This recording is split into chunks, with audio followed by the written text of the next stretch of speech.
Hello, everyone. This is Rex Hallbeiss, and some people know me as Rex that Energy Guy from the podcast, but this message is for my fellow peers in solar.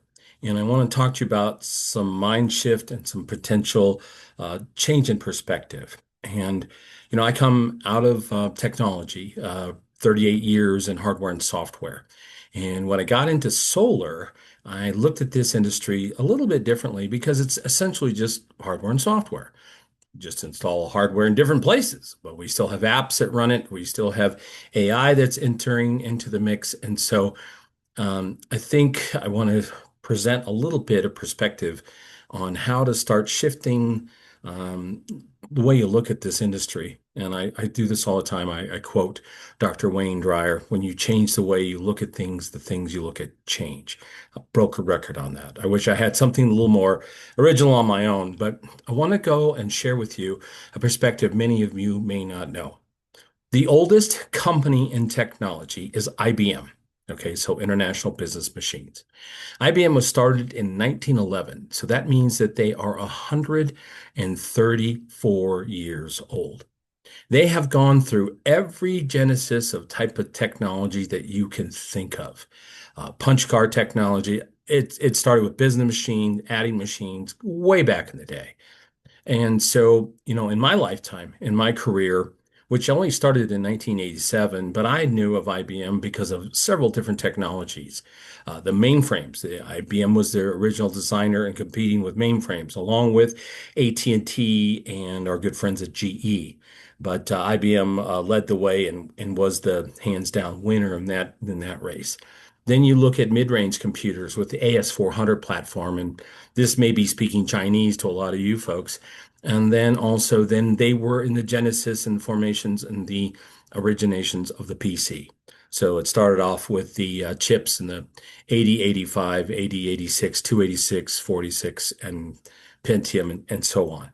So, but they've been involved with technology for 134 years. Okay. Well, will solar be around in 134 years? I predict absolutely. Will it look the same? No. The thing that you're going to look at here is that people will argue with me, well, I've got a panel that has a 30-year lifetime expectancy or 25-year whatever. Well, you think the technology is going to be the same? It isn't. Okay. And I can give you tons of examples of this. One of my favorites, because everybody loves iPhones here in the Western hemisphere, is Apple's iPhone 1. When it came out in 2007, so only 17 years ago, it was actually June of 2007. It was innovative technology. It was technology that was disruptive. But let's look at the configuration of it. The lower end model had a 4 GB capacity, and the expensive one, the big boy, had 8 GB capacity.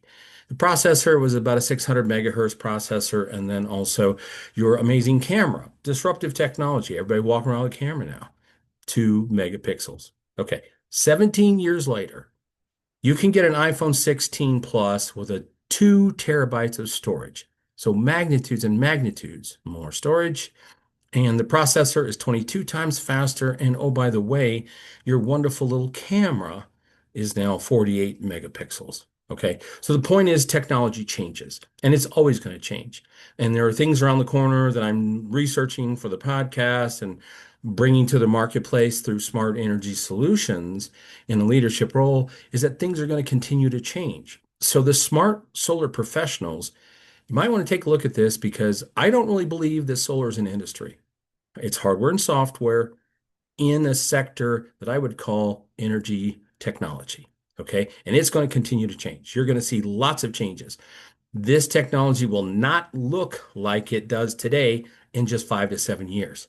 Now, people can argue with me, but you know what? The facts are on the side. Innovation is going to continue to come. You give the folks out there the opportunity to make a little bit of money, innovation comes, so things get faster and cheaper. It's just the way it works, just like our iPhone. Okay, example. Now, I don't think one of you out there listening today is rocking an iPhone 1. And if you are, please get in touch with me because I'd like to get a hold of that. That is a museum piece. Okay, so back to IBM. They have gone through evolution of evolution of evolution of evolution of technologies. And in fact, IBM has actually purchased more than 200 companies over their history. And that's because they're innovators. But what IBM understands, and this is what I think this industry needs to take a little different perspective, is they know how to innovate, they know how to pivot, and but most importantly, they know how to be married to the customer. Now, I worked in the IBM circles. I worked, one of my mentors was an expatriate of IBM. And so one of the things that you have to understand is the best job at IBM is the client manager, the client executive. And all they do is live and breathe and die with that customer. They're finding solutions. They're looking out for their needs. Well, fast forward today and talk about solar. And I think you need to transform your business to a energy technology systems integration company, but that's a whole nother video. But what you need to look at is, how do you stay married to that customer? Well, you can do it very inexpensively through hyper CRM. And we talk about that and some of the things, how I'm helping people transition from single product companies. But you can actually do it with a combination of CRM and a virtual assistant. Okay. There are ways to stay in touch with people, auto dialers with AI, that you can actually now get involved in a conversation with that customer and stick with them. Now, if you look at the energy transition, the average US single family home is 40 years old. It needs upgrades in almost all of its technologies, from the HVAC systems, water heating systems. Obviously, they don't have any power generation systems mostly, but they need heat pumps. They need new water heating technologies. They need new roofing. They need new windows. All of those impact the energy in their home. They don't even know about smart breakers and smart home systems. They don't even know about electricity optimizers to save costs. They don't know about phase change shields that will cut their heating and cooling costs by 20%.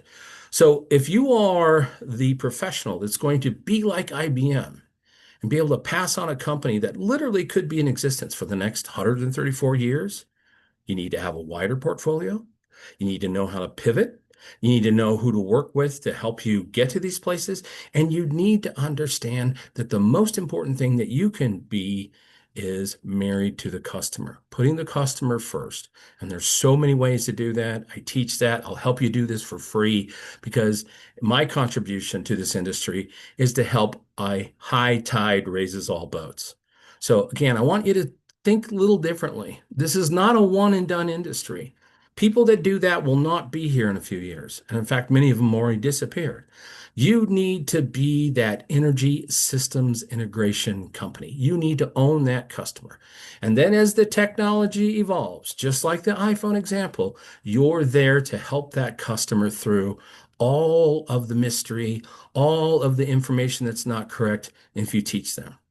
So think about that. What can you do today to become your own IBM to your own customers? Now, people I'm sending this to, I hope that you're already there, because you've proven you're successful. You're still in this industry and you've proven that you are resilient. But let's go to the next level as an entire industry. Let's get out of the one and done business. Let's talk about working with the customer for a long time.